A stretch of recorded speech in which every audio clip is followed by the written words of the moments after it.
bor. Aziz do'stlar, bizning muxlislar aytaman-ku doim sodiq. Rossiyadan o'zi ko'p yozishadi. O'z akamiz meni yana hayratda qoldirib turibdilar. 3 oy to'g'ridan bir kuzataman, mana kelib og'iz yaqinda ketdilar. Bizga olib chiqibdilar, shunchalik mehnatimiz qadrlab xush kelibsizlar aka. Cho'lanchi ko'rdinglar. Qalbingizdagi, boyaga aytgan gaplaringizdan yana bir muxlislarni eritadigan gaplardan, choyga bo'lgan taassurotlaringni xolis aytsangiz xursand bo'ladi. Choyga aka, avvalambor assalomu alaykum. Joylaringiz zo'r aka. Ichib ko'rdik, Rossiyada kuzatardik.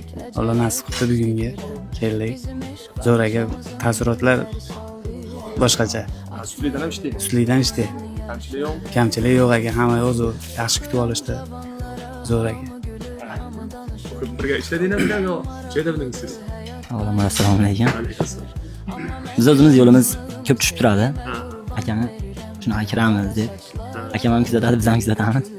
Bugun hafsala qilib keldik aka. Odamlar aytishgancha ham bor ekan, o'ylaganimizdan ancha zo'r. Prosta internet hype emas, mazasi yaxshi. Ha, mazasi yaxshi. Yolg'on yashirin gaplar yo'q-da, bu joyga. Har bitta choyda o'ziga yarasha xususiyati, lekin o'ziga yarasha ta'mi. Shunaqa. O'zini oqlaydi. Gap yo'q.